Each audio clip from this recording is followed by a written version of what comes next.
Intro. It's me, Mikey Pipes, and Peter Pan. Hope everyone is having a great day, evening, afternoon, morning, whatever your time zone is while you watch this video. Hope you are COVID-free, healthy, and safe. I am going to a client, a homeowner, that we've been to before to give an estimate for an oil to gas conversion. I gave that estimate at the beginning of October 2021. It is now January 5th, 2022. And the homeowner had the new boiler installed by others, and there's problems. Go! Hence the title. They went with the lowest bidder. Stay tuned. You're not going to want to miss it. Make sure you smash that thumbs up button. If you want a magical pipe wrench, smash that $sign if you're on a desktop. And don't forget, membership has its privileges, also available on a desktop, where you get sneak peeks of the videos that I drop on YouTube before the general public. It's the best way to show your support. And it's like the American Express card. You don't leave home without membership. You don't leave home without it. Because you never know when Mikey Pipes is going to drop a video. All right, let's go see what the ship show looks like on this one. Are you ready? Pull up your pants and let's get going.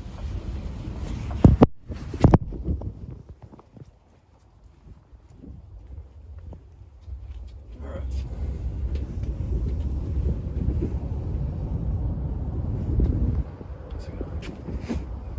There he goes.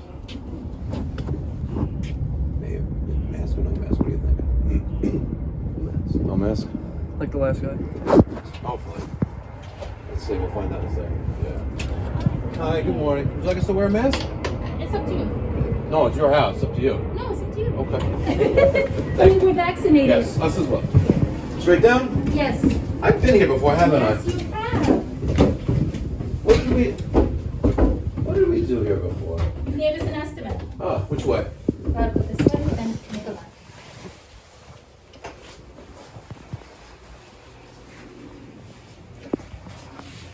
Now I remember. Yeah. This is the oil to gas conversion. Yeah. And We had a major situation.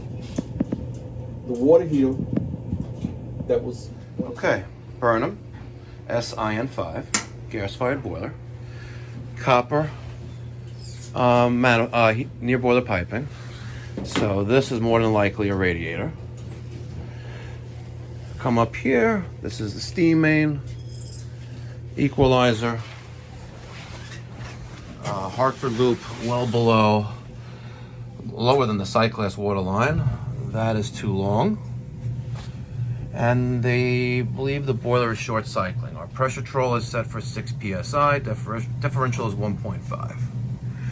And we gave them an estimate to replace this a few months ago, I believe.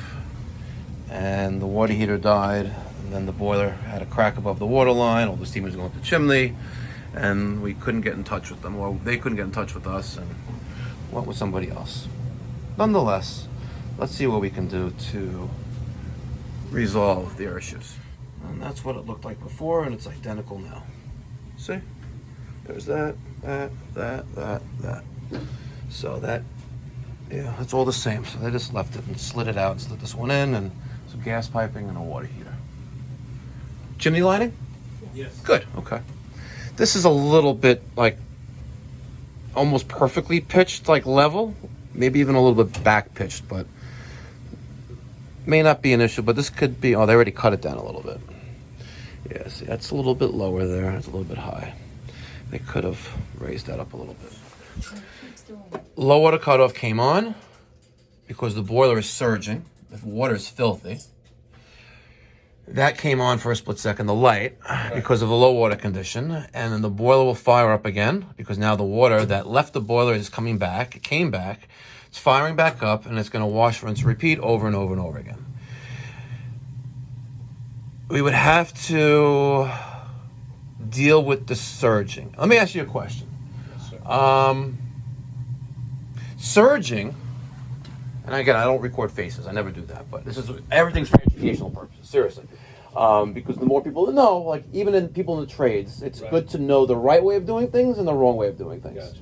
And I'm not saying what they did was wrong, but they could have done better. What I know they did was they cut the old boiler out, they slid it out, they slid this one in, and they used a union there, and they used it, they made that connection there, and said, have a nice day. They didn't upgrade the piping, like, because it needs to. I think we spoke about, like, reading it through a straw. You have so many things through a straw, something's going to suffer. I have to look up the chart, but 30 feet of piping just for this alone, with 3/4 inch pipe that you have, I don't think it's sufficient. I think at minimum needs to be 1 inch, but I'll look that up. But the surging is kind of odd that it's happening with the way they did the boiler. And the reason why I say that is surging on new boilers, and do you know what surging is? No. Surging is the boiler water boiling with the water real quick. All the water disappears. The low water cutoff turns off the burner. Now, call Daniel, ask him what he wants outside. The low water cutoff turns off the main burner. The boiler stops running. The water makes its way back to the boiler, and then rinses, washes, and repeats. So, and it's typically caused when there's oils present in the system that shouldn't be there. Oils. Now I'll tell you. Okay. When they manufacture this, you have a 5-section boiler, it's an IN5. So you have 5 separate cast iron sections that are pushed together with, in a machine, but they also use oils to lubricate everything and to push those gaskets, everything together, and then put the rods in, everything's nice and tight. Also, there's oils when we thread piping on the boiler, we're using oil to cut the pipe, to thread it, and my company, we always clean the inside of the piping. Nice clean rag every single time to minimize the oil coming into the boiler. Because if you read the manual of the boiler, the installation manual, it'll say that once you put the boiler in, you need to do what we call skim. Okay. There's a skim port right here, which they capped, and it says skimming tap open. Gotcha. This pipe right here is in a bag with a cap, and you leave the cap off, and then you skim, or you slowly let the water drip out of the top of the boiler into a bucket. You do that maybe for hours to get rid of that top level of oil that's sitting on top of the water level. Kind of like an oil tanker leaks in the ocean, and it's all over the top of the ocean, and you have to get rid of it. Same thing with this. So when we put, and I don't want to discredit what they did, or I was going to give you just to educate. When I put a boiler in, we make sure the piping is all clean, and then I add boiler treatment to a system. Yeah, I've seen the stuff the Surge X, right? And it's exactly lime green, and it works. Okay. And when that lime green goes away and it turns into like a reddish or brown color, it's no longer working. Here, the water is just filthy dirty. Yeah. There's oil present. We need to skim the boiler. We need to treat the boiler. And it would be nice to redo all this, but it comes with a cost. Okay. So, what are you talking as far as cost? For starters, we need to identify what's a main and what a radiator is up here. I know that this 2-inch pipe is a steam main. I know that this pipe more than likely goes to a radiator, if not more than one radiator. Hopefully it's just one, which is okay. And this one is also a radiator. This one is what we call an equalizer, which makes its way back to the boiler. Now remember the banging that you heard? Yeah. Right? It's louder now. It's louder now. Well, yeah, it's nice. And the old boiler, I don't know if it did or didn't, or not like that. Nowhere near as loud as it is. I don't think they let it loud. There's the low water cutoff light. Water's gone. Where's the switch? No switch in here? Yeah, of course not. Okay. Yes, this switch. Over there, but it's not on one of the boiler. Yeah, that's all right. Yeah, back here, isn't it? Is there? Is that it? Good. Okay. When I first got here, we heard the banging sounds.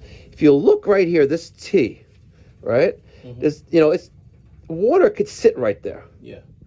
And when the steam first comes up, it hits that. The water violently explodes. There's the first banging sound right there, because that shouldn't be there, right?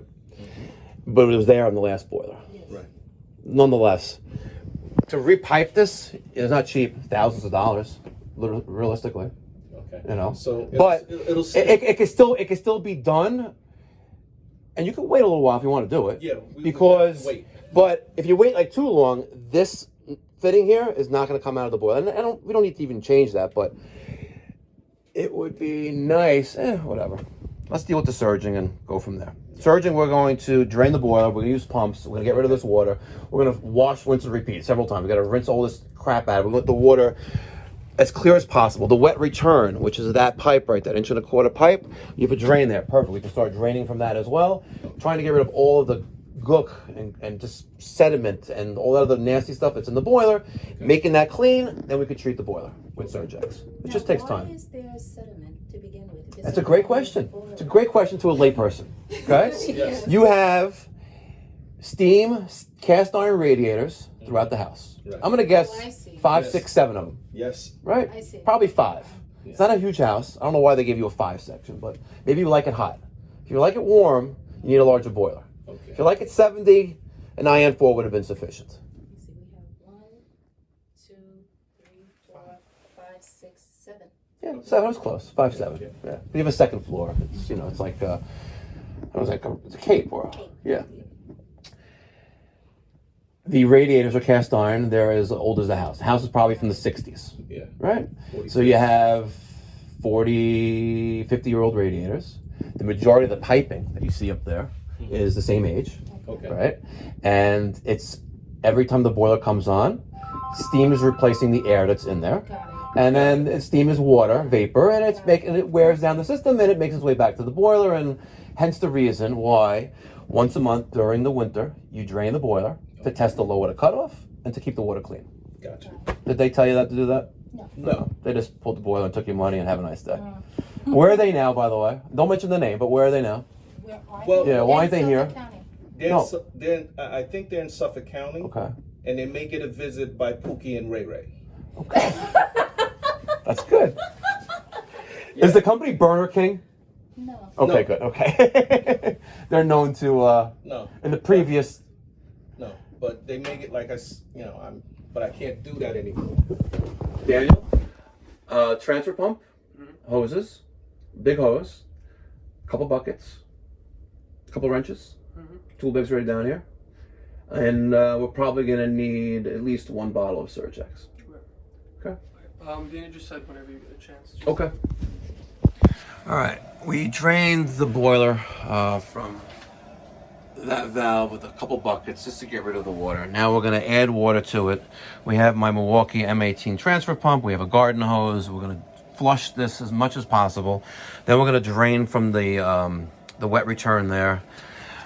Again, the near boiler piping, it is what it is. To correct this is, a good solid half day of work. We have probably close to $800 or $900 worth of fittings, cast iron fittings, and we have labor, which is an expensive component, but nonetheless, eventually it'll get done and it'll be much better for the system. We're going to remove this thermostat wiring from this copper pipe that's being used as a steam main, and we're almost there. We're going to try to get as much junk out of this as possible, and we may have to skim, then we'll boiler treat, and we should be good to go.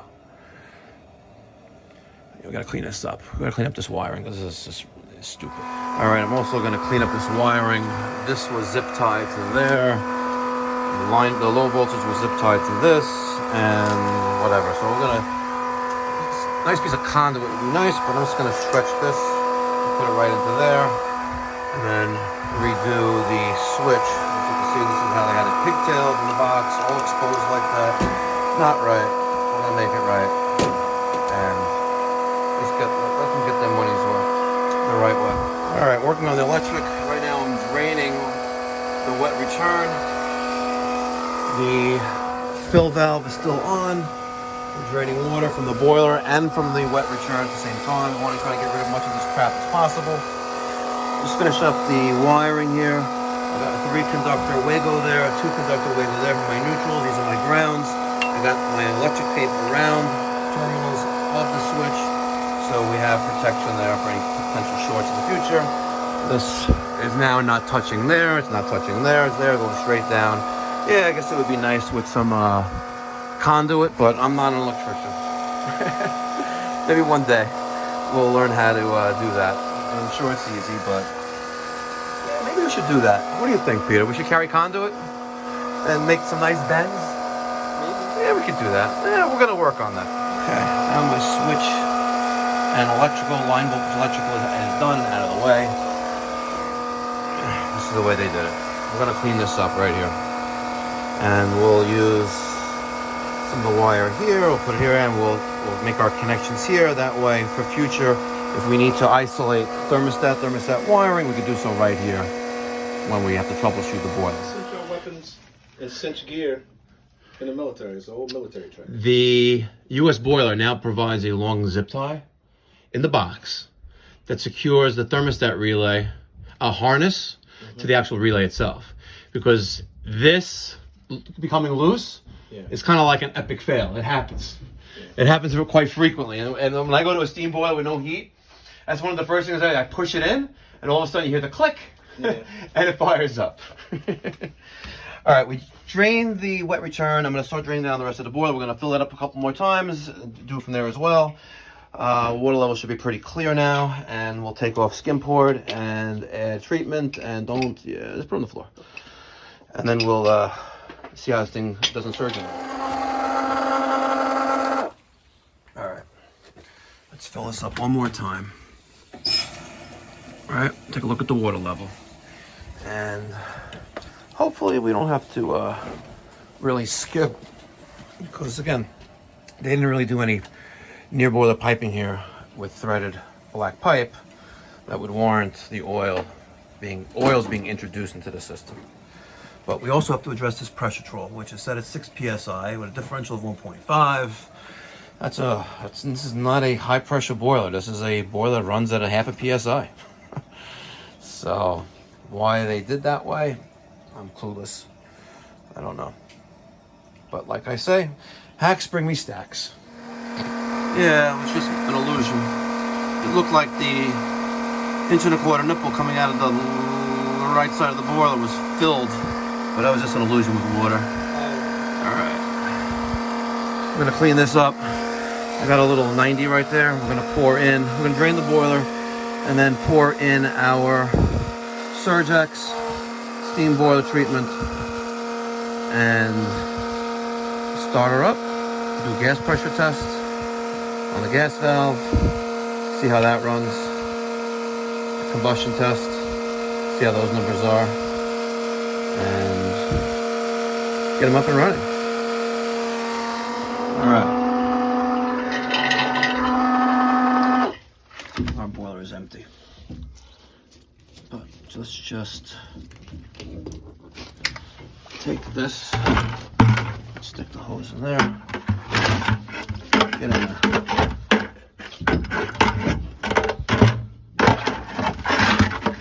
Stay. See? Just about empty. I got an elbow. I just used it on the. I just used this elbow in that emergency IN6 that we did. I was there to treat the boiler again because of the smell coming out of the radiators. You know, that musty smell. It happens every time a steam boiler gets flooded. Not every time, but it can happen. Why am I one-handedly not can't be? There you go. Let's make this a little tight because I don't want to put any Teflon, or I don't want it. We don't need to. Okay. Surgex. I'm going to pour that in there and push it down there with some water.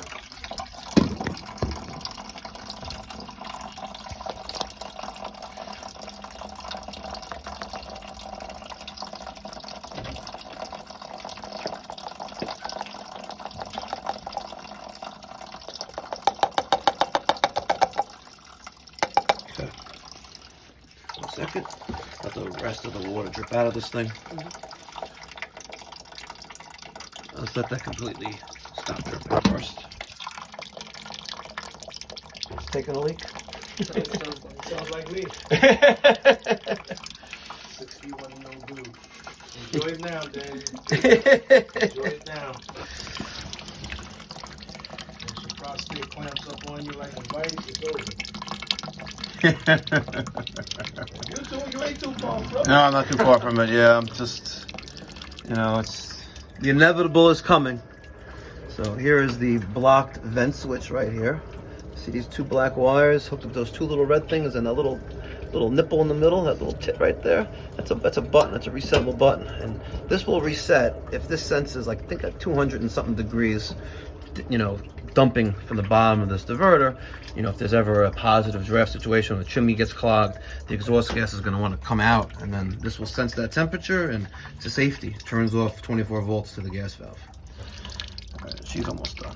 Now we're good. Now let's add some water to this. Everything else is close. Good. Again, we're just going to rinse this right down into the boiler. See how it turned green?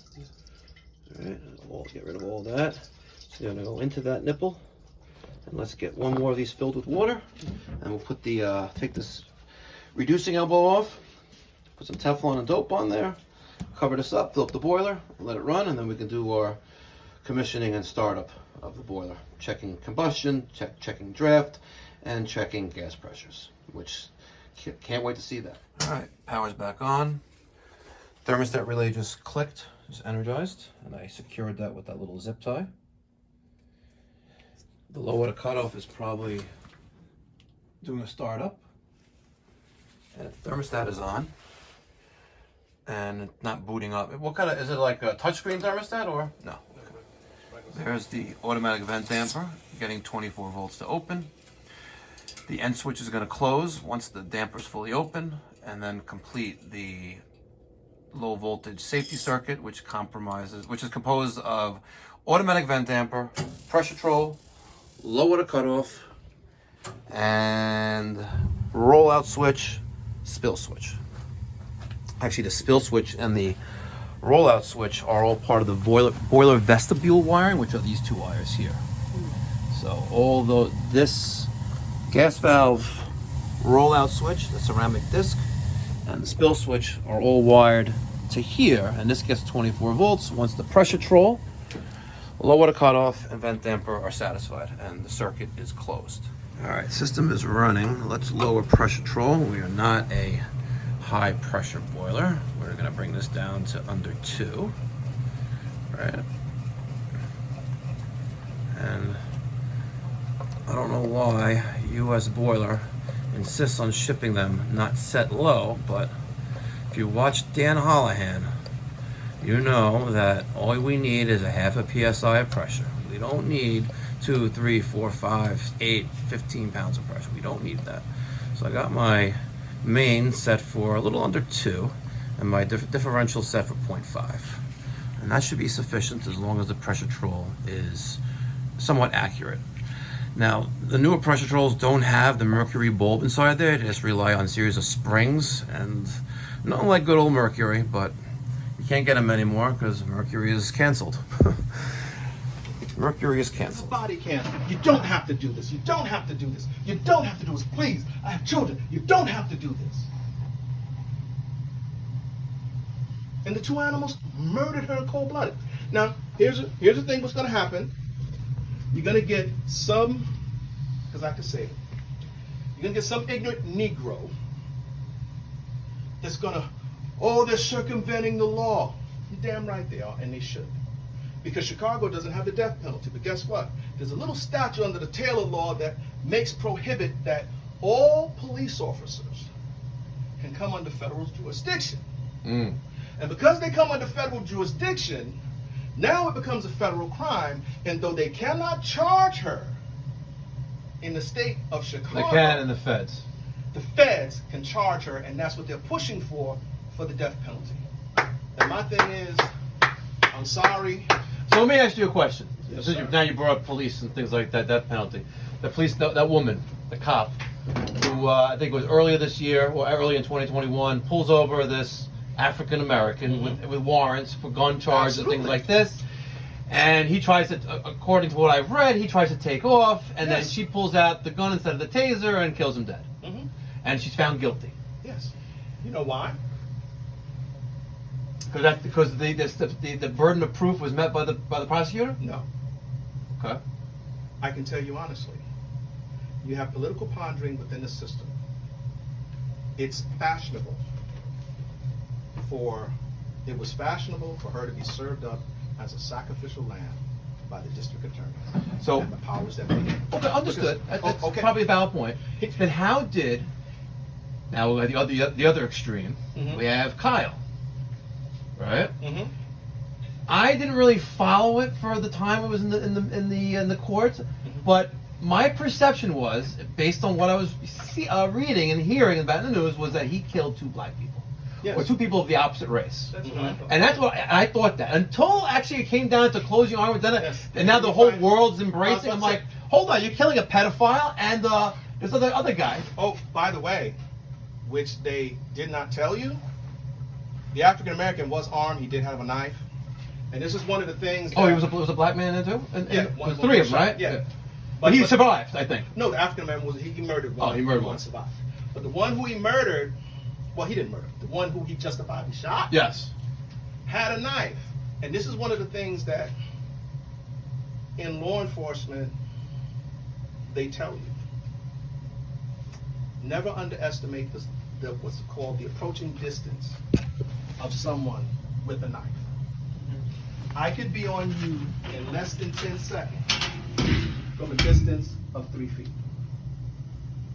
Less than 10 seconds, I could be on you and deliver a fatal stab wound to your neck, to your femur, Mm-hmm. Fatal. to your groin. Fatal.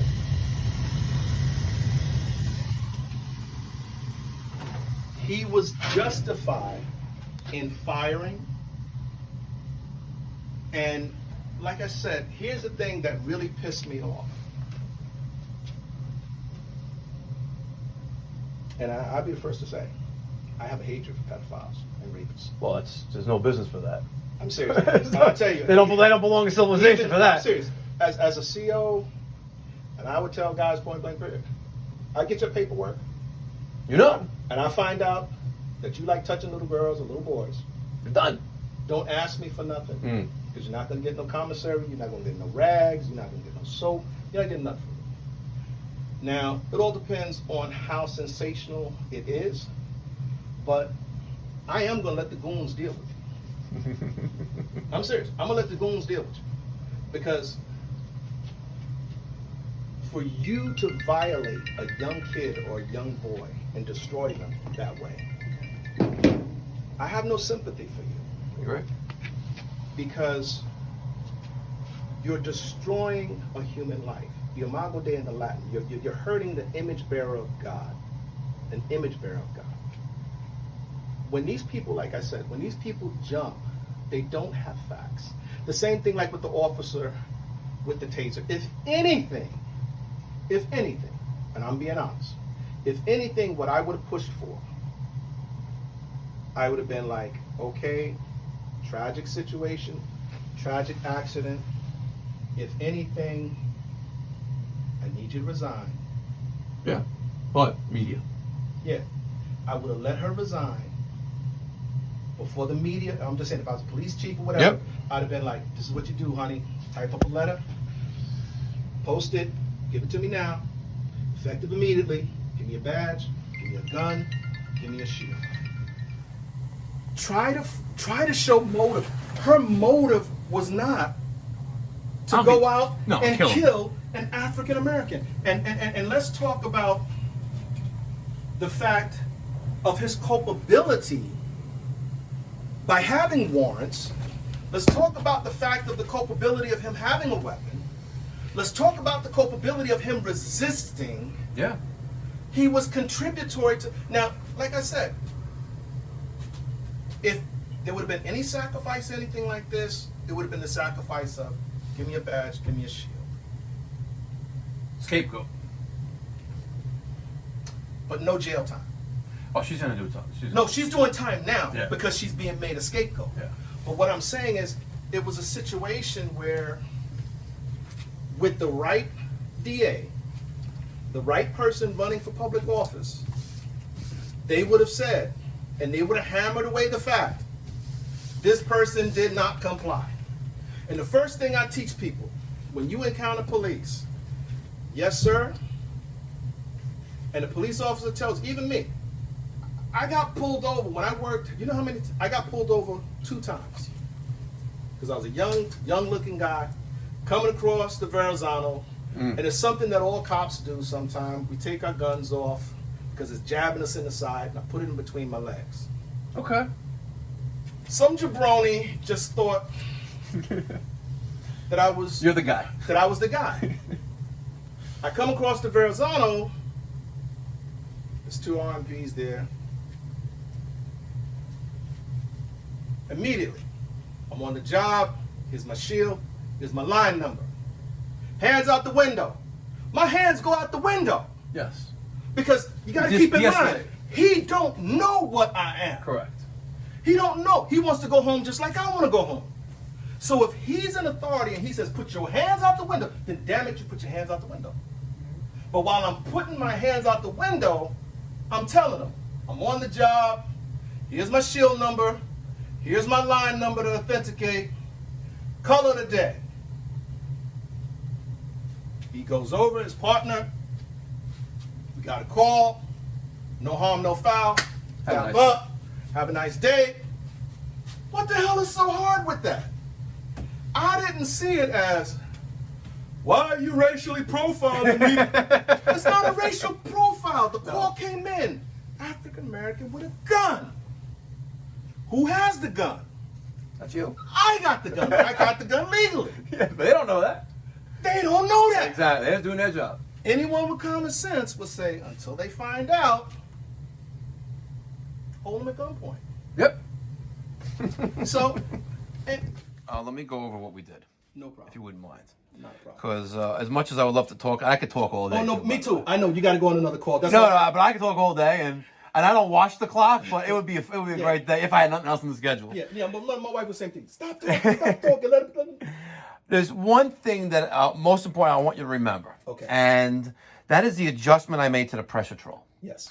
Because again, we could spend hours here to make sure it turns on, turns off, turns on, turns off. But this controls operation of the boiler based on the pressure that it senses. Okay. Okay.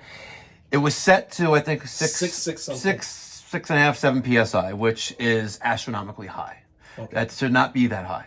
I've done a lot of reading on steam heat. You know, there's a very famous guy who knows steam. His name is Dan Holohan. Yeah. The Lost Art of Steam Heat is some of his books, but he is considered one of the dead men who are still alive of steam heat. Yeah, he's a guru. Yeah. He's a genius of steam, right? He has a great book that every person who has a steam boiler in their house should have and read. It's called We've Got Steam Heat. It's $25. It's on Amazon. Okay, I'll pick It's it up. 125 pages long. Okay. It's written for the most stupidest illiterate person. You have to be literate. You have to know how to read, but to understand. I went to City College. But it's a great book. But in his book, he talks about what plumbers who do not know the proper operation of steam, what they'll do to try to compensate for deficiencies of the boiler or the installation or the system. Okay. And that is to jack up the pressure of the boiler. Right.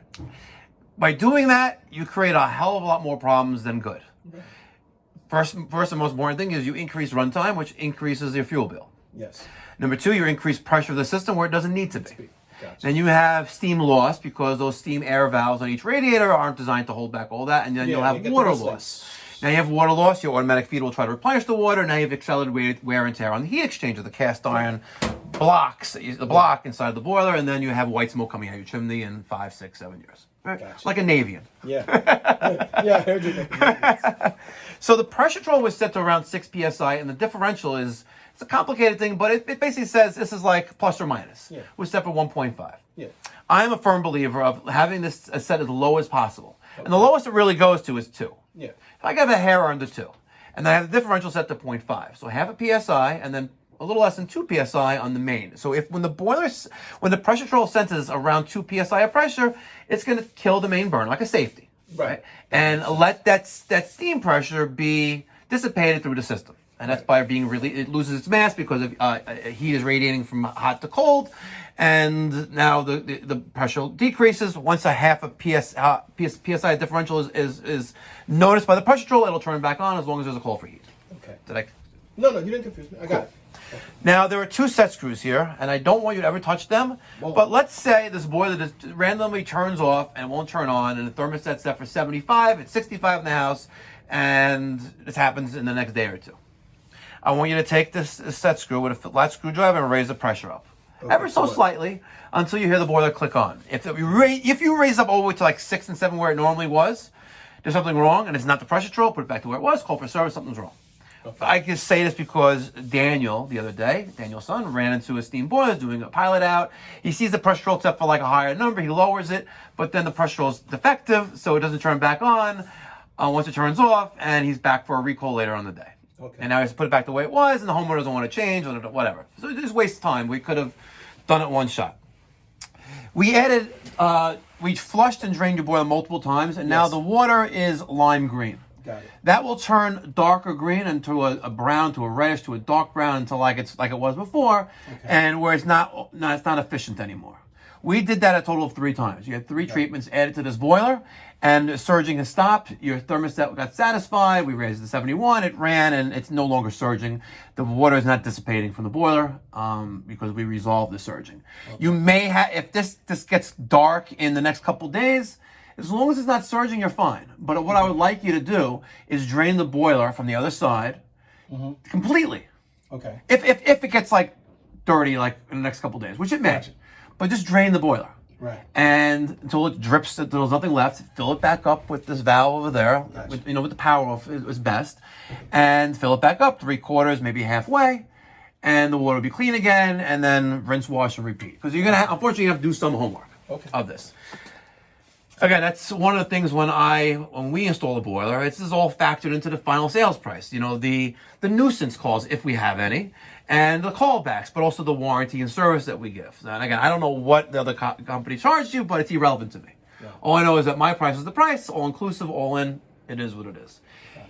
Consider in the near future, right? I know the piping has been like this since before the old one, but it would be to your benefit because the system will become more efficient, and you will have drier steam if you let me do what I normally do on steam boiler piping. Okay. And I would actually go a step further, just as because I've seen video of this being glass without having the piping going down, where it's called a drop header, and it helps get rid of that wetness, or it prevents steam, boiling water from going up into the risers. But consider that, again, it's a lot of work. It's a lot of fittings involved, but we can make it happen. We could fix the wet return there. We could do this. We could do that. But it is what it is. Yeah. See how it operates. The surging is gone. Okay. And like I said, you may need to do it again. I hope not, but you may need to do it again. Okay. But it's gone for now. Okay. Can you turn the thermostat back on? Raise it to like 75, and just want to make sure this runs, for another 20 minutes, 10 minutes, and we should be going. I want to make sure the pressure control, just does what it's supposed to do, because they're nuisances. Man, I love that guy, by the way. I love that guy. Super genuine. Genuinely nice guy. Former Marine, former New York State Correction Officer, current minister, right? And genuinely just a nice guy. He's got that heart, like, you needed a shirt, he'll take it off his back and give it to you. Really, really nice guy. And I'm listening to him talking. There's so much you did not hear. And I got the camera rolling for a little bit of it when he was talking about his point of views. And again, we're human. We're all entitled to our point of view on things and our opinions. And thank God we live in the United States, where we could, we're usually not censored. But he's a genuinely nice guy, and we ended up talking about, like, hey, listen, Mac, your congregation, because he's a minister, your congregation must be blessed to have you. They are. Not they must. They are. They're blessed to have you, because you're such a captivating speaker, and just tell it raw. Just emotional, raw, and it just makes perfect sense. You just listen to the words. You'll comprehend what he's saying, and it makes sense. So I said, listen, you really need a platform. And I convinced him to start a YouTube channel. And I'm going to put a link to it in the description box down below to his channel. It's a brand new channel. I don't know what it's called because he has to still give himself a name, right? But if you like what he was saying, which is only at the tip of the iceberg, you really got to subscribe to his channel. Make sure you smash that notification bell. So when he does decide to drop a video, you'll know, you'll be the first to watch it. And it's good. It's good stuff. It's good stuff. It's good stuff. It's really, really great guy. God-fearing man. Nice guy. All All right, guys, that was a pretty great service call. You know, I anticipated spending about an hour and a half, 2 hours there, but we were just talking forever. I spent over 2.5 hours there. Treated the boiler, got up and running, eliminated the surging, and left with some disclaimers that we may have to retreat the boiler, what have you, but we left. It's lime green, it wasn't surging, and the banging, most importantly, stopped, which that may just be a fluke, but it's all good, guys. All good. All right, thanks for tuning in. Let me get your thoughts and feedback down in the comment section down below. If you're in the plumbing and HVAC business, you work with steam boilers, I'm curious, how many of you actually skim the boiler? Or do you do what I do, and that's fully clean the threaded pipe before you put it onto the boiler and do all the fitting? And do you add a steam boiler treatment to, you know, try to get rid of that and help give it more drier steam? Because what I do works for me. Yep. All right, guys, be well. God bless. Stay safe.